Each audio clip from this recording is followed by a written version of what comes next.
여섯 번째, 용접 시공 계획 보시겠습니다.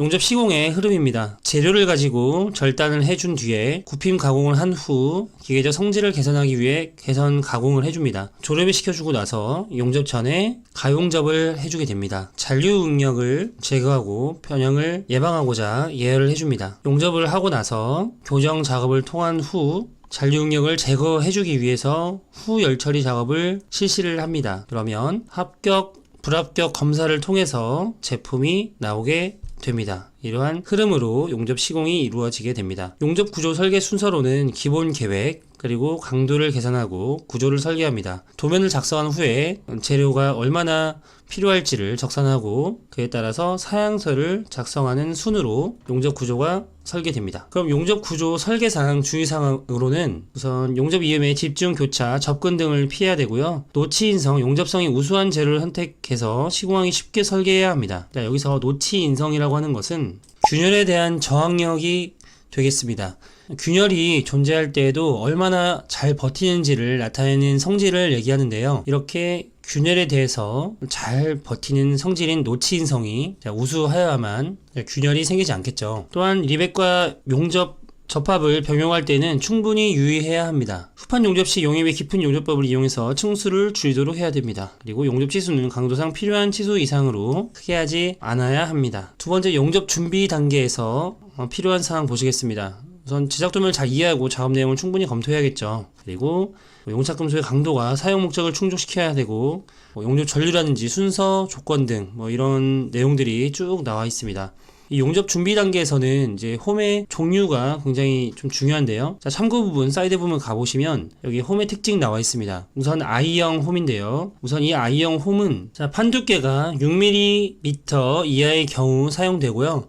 홈 가공이 쉽고 류투 간격을 좁게 하면 용착 금속의 양도 적어져서 경제적인 면에서는 우수한데 두께가 두꺼워지면 용입이 어렵다는 단점을 가지고 있습니다. 그러니까 I형 홈은 6mm 이하의 홈에서 판두께 6mm 이하의 경우 사용된다는 점. V형 홈 같은 경우에는 두께가 20mm 이하인 경우 사용을 하게 되고요. 자, X형 홈 같은 경우에는 15에서 40mm 정도에 사용되고요. 자, J형 홈은 40mm가 넘어가는 경우 두꺼운 판에 사용이 됩니다. 자, U형 홈이라고 하는 것은 두꺼운 판에 양면 용접을 할 수 없는 경우에 사용되는 가공 방법인데요. 한쪽 용접에 의해서 충분한 용입을 얻으려고 할 때 사용하는 방법이 되겠습니다. H형 홈이라고 하는 것은 X형 홈과 같이 양면 용접이 가능한 경우에 용착금속의 양과 패스 수를 줄일 목적으로 사용되는 것이 H형 홈이 되겠습니다. 그러니까 여기서는 이렇게 판의 두께에 따라서 이렇게 I형 홈, V형 홈, X형 홈, J형 홈 이런 것들이 사용된다는 거. 그리고 특히 U형 홈은 양면 용접이 가능하지 않을 때, 불가능할 때 사용하는 가공 방법으로 한쪽 용접에 의해서 충분한 용입을 얻으려고 할 때 사용하는 방법이다 라는 것을 짚고 넘어가시면 되겠습니다. 다음 조립 용접 지그입니다. 조립 용접 지그라고 하는 것은 우선 지그라고 하는 것이 모재를 고정시켜주는 역할을 해줍니다. 그렇게 되면 동일 제품을 다량 생산하기에 좀 유리하게 되고요. 정밀도도 그리고 신뢰성도 높일 수가 있겠죠. 그리고 작업을 굉장히 용이하게 하고 용접 능률을 높여줍니다. 하지만 구속력이 너무 크게 되면 잔류 응력이나 용접 균열이 발생하기 쉽다는 단점을 가지고 있습니다. 다음은 루트 간격입니다. 루트 간격이라고 하는 것은 여기 이 모재와 모재 사이의 간격을 얘기를 하는데요. 자, 이 간격이 6mm 이하이면 자, 보수면 용접 방법을 어떻게 해야 되는지 이에 대한 내용. 6에서 16mm 이하인 경우, 16mm 이상인 경우 이렇게 세 가지로 나누어서 보수면 용접 방법이 달라집니다.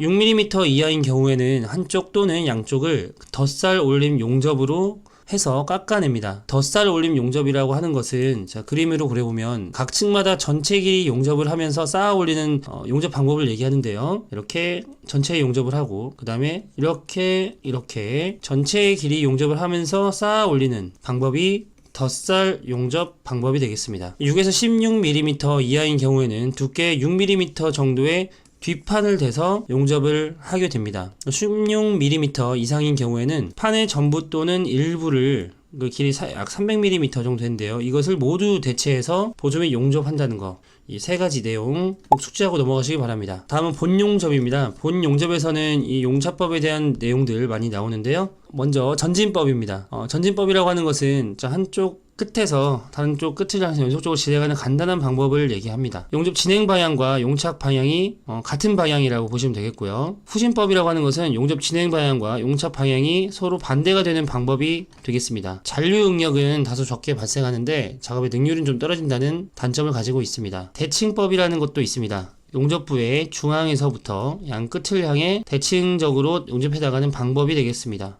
스킵법이라고 하는 것도 있습니다. 일명 비석법이라고도 하고요. 이것은 용접기를 짧게 간격을 나누어서 용접하는 방식이 되겠습니다. 이것은 이음전 길이에 대해서 먼저 용접을 하고 뛰어넘어서 용접을 하는 방법이 스킵법, 즉 비석법이 되겠습니다. 덧살 올림법이라고 하는 것은 각 층마다 전체의 길을 용접합니다. 그리고 다시 전체의 길을 용접하면서 쌓아 올리는 방법이 되겠습니다. 그것이 덧살 올림법이고요. 한 부분에야 몇 층을 용접하다가 이것을 다음 부분에 층으로 연속시켜 전체가 계단 형태의 반대기를 이루도록 용착시켜 나가는 방법, 이것이 캐스케이드 방법이 되겠습니다. 그러니까 먼저 쌓고 그 다음 쌓고 그 다음 쌓고 이렇게 단계적으로 계단 형태로 만들어서 용착시켜 나가는 방법이 캐스케이드 방법이 되겠습니다.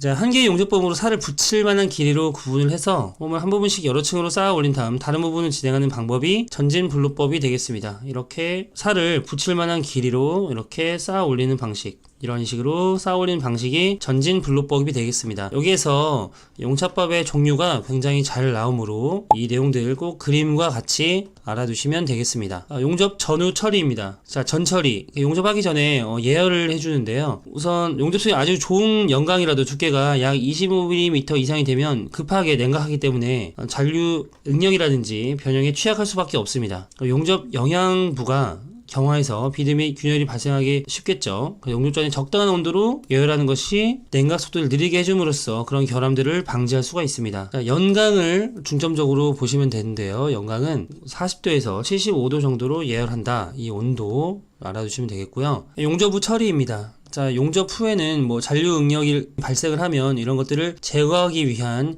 열 처리가 들어가는데, 열 처리 방법 중에 일반적으로 풀림이라는 열 처리를 가지고 잔류 응력을 제거를 해줍니다. 그중 노내 풀림법이라는 방법이 있습니다. 노내에서 설행시킴으로써 잔류 응력을 제거하는 방법이 되겠습니다. 자, 이것은 이 수치가 중요한데요. 탄소광의 경우에 625 플러스 마이너스 25도에서 1시간 정도 풀림을 한다는 것이 중요하고요. 연강은 항복점과 세로탄성 계수가 300도에서 급격히 감소하기 때문에 논에서 초입시키는 온도는 300도를 절대 넘어서는 안 된다는 것. 300도를 넘어서게 되면 급격하게 성질이 안 좋아지기 때문에 300도를 절대 넘겨서는 안 된다는 점.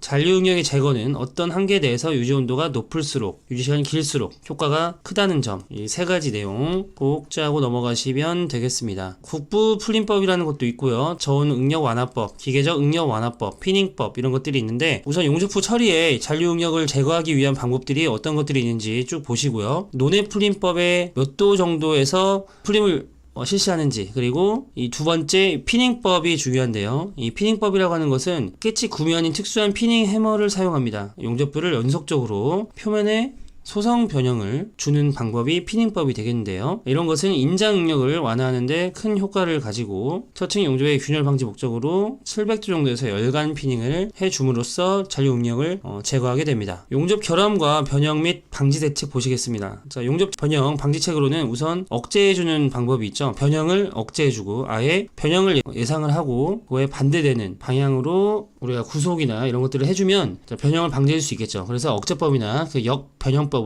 사용을 하게 됩니다. 용접 시공에 의한 경감법으로는 용접법 종류인 대칭법, 후진법, 블루법, 스킵법 등을 쓰게 되고요. 모재의 열전도를 억제하기 위해서는 도열법을 사용합니다. 용접 금속법의 변형과 잔류 응력을 경감하는 방법으로는 이렇게 피닝법을 쓴다는 거, 이렇게 하나씩 연결해서 알아두시면 되겠습니다. 변형 교정 방법에는 박판에 대한 점수 추법이라든지 피닝법 이런 것들이 쭉 있습니다. 또 읽어보시면 되겠습니다. 바로 개념 잡기 문제 풀어보도록 하겠습니다. 자, 용접법에 대해 잘못 표현한 것은 전진법이라고 하는 것은 용접 진행 방향과 용착 방향이 같게 되는 방법이죠. 자, 여기 홈을 한 부분씩 여러 층으로 쌓아 올린 다음 다른 부분으로 진행하는 방법. 자, 이것은 전진 블루법에 대한 설명이 되겠습니다. 그러므로 그래서 틀린 것은 1번이 되겠고요. 후진법은 용접 진행 방향과 용접 방향이 서로 반대가 되는 방법이죠. 대칭법은 서로 대칭이 되게 할 때 사용하는 방법이 됐었고, 스킵법은 이음전 길에 대해서 뛰어넘어서 용접하는 방법, 이렇게 짧은 용접기로 나누어 놓고 넘겨서 이 부분 하고 1번, 2번, 그리고 이 부분 하고 이 부분 이렇게 넘겨오는, 이렇게 이음전 길이에 대해서 뛰어넘어서 용접하는 방법인 스킵법, 즉 비석법이 되겠습니다. 그래서 답은 1번이 되겠고요. 다음 개념적인 문제 풀어보도록 하겠습니다. 용접 후 잔류응력 완화법에 해당하지 않는 것. 용접 후 응력을 제거하기 위한 방법에는 기계적 응력 완화법과 저온 응력 완화법, 피닝법, 논의 풀림법, 국부 풀림법 이런 것들이 있었죠. 그래서 해당하지 않는 것은 4번 화염 경화법이 되겠습니다. 이 화염 경화법은 표면을 경화시켜줄 때 사용하는 방법으로 표면 경화법 중 하나가 되겠습니다. 다음 개념잡기 문제 풀어보도록 하겠습니다. 용접 홈의 형식 중에 두건판에 양면 용접을 할 수 없는 경우, 우리가 양면 용접을 할 수 없는 경우에는 U형 홈을 사용하죠. 그 답은 3번이 되겠습니다. I형 홈이라고 하는 것은 두께가 6mm 이하인 경우 I형 홈을 썼었고, 두께 20mm 이하인 경우는 V형 홈을 사용했었습니다. 그리고 양면 용접이 가능한 경우에 좀 패스수를 줄이기 위해서 사용하는 경우, 양면 용접이 가능하고 패스수를 줄이기 위해서 사용하는 홈이 H형 홈이었죠. 그래서 답은 3번이 되겠습니다.